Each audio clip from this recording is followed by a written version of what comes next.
Now you're watching New Eden TV. எனக்கு அன்பான சகோதர சகோதரிகளே, ஆண்டவராகிய இயேசு கிறிஸ்து நாமத்தில் உங்கள் அனைவரும் வாழ்த்தி வரவேற்கிறேன். இன்றைக்கான தினவசனம் எபேசியர் 6ஆம் அதிகாரம் 11ஆம் இறை வசனம்.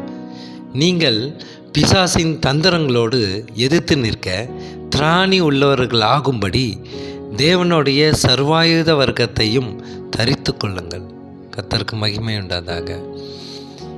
இன்றைக்கு இந்த தினவசனம் மூலியமாக ஆண்டவர் வாலிப பருவத்தில் இருக்கும் பிள்ளைகளை நினைவூட்டுகிறார். இளைஞர்களே, பிசாசை எதிர்த்து உறுதியோடு நில்லுங்கள் என்று இந்த வசனம் மூலியமாக யாரெல்லாம் உங்கள் வீட்டில் வாலிப பருவத்திலே இருக்கிறார்களோ, இளைஞர்களாக இருக்கிறார்களோ, அவர்களுக்கெல்லாம் இன்றைக்கு இந்த தினவசனம் மூலியமாக ஆண்டவர் ஒரு ஆறுதலை ஏற்படுத்துகிறார். ஏனென்றால் சாத்தான் கர்ச்சிக்கும் சிங்கம் போல இந்த பூமிக்கு வந்திருக்கிறான். அவனோட முதல் டார்கெட் யாருன்னா இளைஞர்கள் தான். அப்படிப்பட்ட இளைஞர்களை சீர்குலைக்க வேண்டும், இளைஞர்களை வீழ்த்த வேண்டும் என்றுதான் அவனுடைய முக்கிய குறிக்கோளாக இருக்கிறது. இன்றைக்கு எத்தனையோ செய்திகளிலே நாம் பார்க்கிறோம். அநேக வாலிப பருவத்தில் இருப்பவர்கள் பாவத்திலே விழுந்து கொண்டு இருக்கிறார்கள், கொலை செய்கிறார்கள், பாலியல் துன்புறவு செய்கிறார்கள். இதையெல்லாம் பார்க்கும் பொழுது சாத்தான் எந்த அளவு இளைஞர்களை ஆட்டி படைத்து கொண்டு இருக்கிறான். ஆனால் இனி காலம் கடந்து செல்லாது. இனி இளைஞர்களுக்கு ஆண்டவர் ஒரு வழியை ஏற்படுத்துகிறார். எனக்கு பிரியமானவர்களே, இந்த எபேசியர் 6ஆம் அதிகாரம் 11ஆம் வசனத்தில் பிசாசின் சூழ்ச்சிகளை நீங்கள் உறுதியோடு எதிர்த்து நிற்க வேண்டுமானால் கடவுள் தருகிற முழு கவசத்தையும் போட்டுக்கொள்ளுங்கள் என்று பவுல் சொன்னார். பவுல் எதற்காக அதை கூறியிருக்க முடியும்? உதாரணத்துக்கு, ஒரு போர் செய்யும் வீரர் இருக்கிறார்கள். அப்படி போர் செய்யும் வீரர்கள் சாதாரணமாக போய் போர் செய்ய முடியுமா? கண்டிப்பாக முடியாது. போர் செய்யும்போது ஒருவேளை எதிரிகள் தாக்கும்போது அவர்கள் இறந்து விடுவார்கள். அந்த தாக்குதலிலிருந்து தப்பித்து கொள்ள வேண்டும் என்று தான் நீங்கள் அந்த போர் செய்யும் படங்களிலெல்லாம் நீங்கள் பார்க்கலாம்.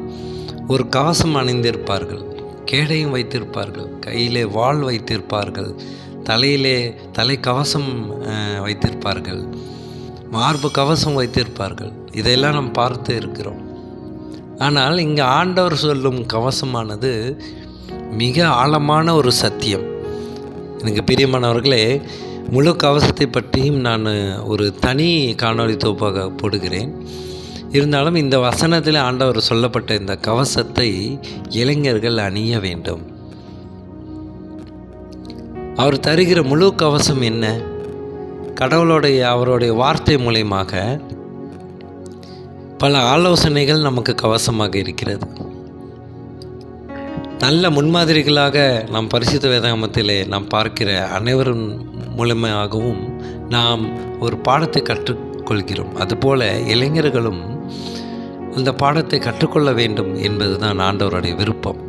நாம் எப்படிப்பட்ட ஆபத்திலிருந்து எப்படி தப்பித்து கொள்ளலாம் என்பதை நாம் இந்த கவசம் மூலமாக மிக ஆழமாக புரிந்து கொள்கிறோம். சாத்தானையும் அவனோடு இருக்கிற பேய்களையும் எதிர்த்து தான் போர் செய்ய போகிறோம். முக்கியமாக கிறிஸ்தவர்களாகிய நாம் மிகவும் பெருமைப்பட வேண்டும். ஏனென்றால் கிறிஸ்தவர்களை படை வீரர்களுக்கு ஒப்பிட்டு பவுல் பேசினார். நாம் போர்க்காலத்தில் இருக்கிறோம். நம்முடைய எதிரிகளோ நிஜமானவர்கள். மனிதர்களை எதிர்த்து நாம் போர் செய்யவில்லை, சாத்தானை எதிர்த்து தான் போர் செய்து கொண்டு இருக்கிறோம். இப்போது வரை போராட்டத்திலிருந்து நாம் போர் செய்து ஜெபித்து அதன் மூலியமாக ஆண்டவர் இடத்துல பதில் கிடைக்கிறது அல்லவா? அதுதான் அந்த போருக்கான பதிலாக ஆண்டவர் தருகிறார். இந்த போர் செய்யும்போது சாத்தானுக்கு இசைவாக நாம் சாத்தான் சொல்வதை கேட்காமல் இங்கு கடவுள் என்ன சொன்னார், பரிசுத்த வேதம் என்ன சொல்கிறது என்று நன்றாக தியானித்து கடவுளுக்கு விருப்பமாக ஒரு முடிவை எடுக்கிறோம் அல்லவா? இதை தான் ஆண்டவர் ஆசீர்வதிக்கிறார். எனக்கு பிரியமானவர்களே, இப்படிப்பட்ட ஒரு ஆசீர்வாதத்தை நாம் மறுபடியுமாக ஒரு வசனத்து மூலியமாகவும் தியானிக்கலாம். 1 யோவான் 4ஆம் அதிகாரம் 7ஆம் வசனத்தை நான் வாசிக்கலாம். 1 யோவான் 4ஆம் அதிகாரம் 7ஆம் வசனம். பிரியமானவர்களே, ஒருவரில் ஒருவர் அன்பாய் இருக்க கடவோம். ஏனெனில் அன்பு தேவனால் உண்டாயிருக்கிறது. அன்புள்ள எவனும் தேவனால் பிறந்து அவரை அறிந்திருக்கிறான். கர்த்தருக்கு மகிமை உண்டாதாக. இங்கு அன்பு எங்கிருந்து வந்திருக்கிறதா இந்த வசனம் சொல்கிறது? அன்பு தேவனால் உண்டாயிருக்கிறது. அதனால் இப்போது இருக்கிற இளைஞர்களுக்கு கோபத்தை கட்டுப்படுத்த முடியாமல் இருக்கிறது. கோபம் கண்மூடித்தனமாக இருக்கிறது. அப்படியெல்லாம் வருவதற்கான காரணம் ஏனென்றால் சாத்தான் இளைஞர்களை பயன்படுத்தி கொண்டே இருக்கிறான். இந்த கோபம் என்ற உணர்வை வைத்து அத்தனை பேரையும் ஆட்டி படைத்து கொண்டே இருக்கிறான். ஆனால் கோபம் ஆண்டவரிடமிருந்து வருவதில்லை, அன்புதான் ஆண்டவரிடமிருந்து வருகிறது. அதனால் நம் ஆண்டவராக இயேசு கிறிஸ்துவை பின்பற்றுவதற்கான முதல் அடையாளம் நாம் மற்றவர்கள் மீது அன்பு செலுத்துவதும் நம் மீதும் அன்பு செலுத்துவதும் தான்.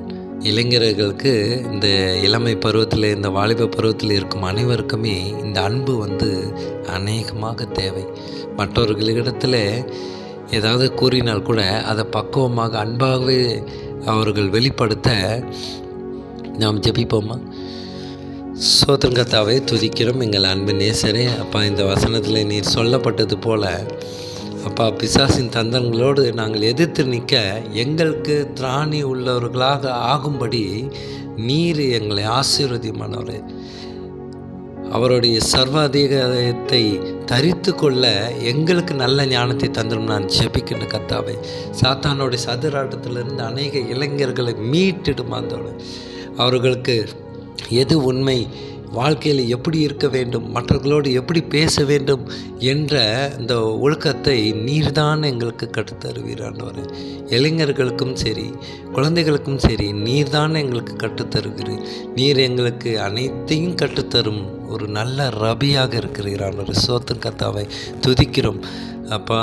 இந்த இளைஞர்களுக்காக நான் ஜெபிக்கின்றேன். அவர்கள் செய்யும் தப்பிதங்களிலிருந்து அவர்கள் பிழைத்து உம்மை நோக்கி வர தேவ கிருபை செய்யும் ஆண்டவரே. அப்போ எங்கெல்லாம் குடும்பம் இருக்கிறதோ, எங்கெல்லாம் இளமை பருவத்தில், வாலிப பருவத்திலே சகோதரர்கள் இருக்கிறார்களோ, அவர்களெல்லாம் உமக்கு சித்தமான காரியங்களை செய்ய தேவ கிருபை செய்யும் ஆண்டவரே. சோத்திரம் கர்த்தாவை, துதிக்கிறோம். இயேசு மூலமாக ஜெபிக்கின்றோம் நல்ல பிதாவே. ஆமீன், ஆமீன்.